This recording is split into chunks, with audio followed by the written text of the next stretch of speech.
TTV Dinakaran மற்றும் ஓ பன்னீர்செல்வ விவகாரத்தில் எடப்பாடி பழனிசாமி அவர்கள் அதிரடி முடிவை அறிவித்துள்ளார். தனது சுய லாபத்திற்காக அதிமுக அலுவலகத்தை சூறையாடிய ஓ பன்னீர்செல்வத்தையும் 18 எம்எல்ஏக்களை உடைத்துக் கொண்டு அதிமுக ஆட்சியை கவிழ்க்க நினைத்த டிடிவி தினகரனையும் கட்சியில் சேர்த்துக் கொள்ள முடியாது என்றும், எனக்கு தன்மானம்தான் முக்கியம் என்றும் எடப்பாடி பழனிசாமி அவர்கள் அதிரடியான முடிவை அறிவித்துள்ளார். எங்களுக்கு ஆட்சி அதிகாரம் இருப்பதை விட தன்மானம் தான் எங்களுக்கு முக்கியம். அது ஒரு முள் இம்மையளவுகள் நான் விட்டு கொடுக்க மாட்டேன். சில பேரை கைக்கூலியாக வைத்துக் கொண்டு ஆட்டம் போட்டு இருக்கிறீங்க. அந்த கைக்கூலிகள் யார் என்று அடையாளம் காட்டப்பட்டு விட்டோம். அதுக்கு விரைவில் முடிவு கட்டப்படும். சில பேர் அனைத்து இந்திய அண்ணா திராவிட முன்னேற்ற கழக ஆர்சி கவிழ்ப்பதற்கு எதிர்த்து ஓட்டு போட்டாங்க.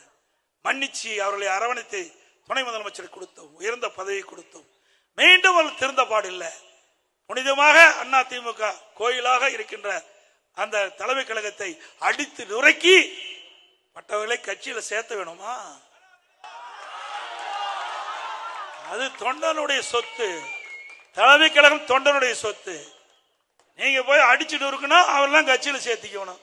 இன்னொருவர் நம்முடைய அனைத்து இந்திய அண்ணா திராவிட முன்னேற்ற கழக ஆட்சி கவிழ்ப்பதற்கு 18 பேரை கடத்திட்டு போனீங்க எம்எல்ஏ. அவர்கள் கட்சியில சேர்த்து இதெல்லாம் யார் ஏற்றுக்கொள்வது? நான் தொண்டனாக இருந்து உயர்ந்திருக்கிறேன். எனக்கு உறுதியான எண்ணம் உண்டு, உறுதியான மனநிலை உண்டு. எதற்கும் அஞ்சாத மாட்டேன். யாரையும் என்னை மிரட்டியும் பார்க்க முடியாது. அது மட்டுமல்லாமல் அம்மையார் ஜெயலலிதா மறைவுக்கு பின் அதிமுக ஆட்சியை கவிழ்ப்பதற்கு பல முயற்சிகள் நடந்தன. அந்த நேரத்தில் நமக்கு உதவியவர்கள் மத்தியில் ஆட்சி செய்யும் பிஜேபி தான் என்ற உண்மையையும் வெளிப்படையாக பேசியுள்ளார்.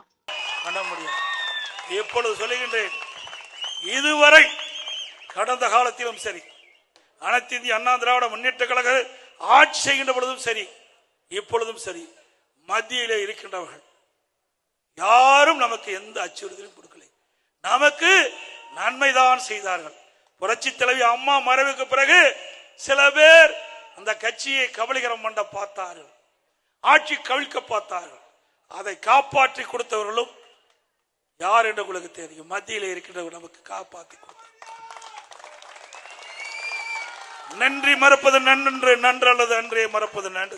பல ஆண்டுக்கு முன்னாவே 26 ஆண்டுகளுக்கு முன்னே ஐயன் வள்ளுவன் சொல்லிவிட்டு போயிருக்கார்.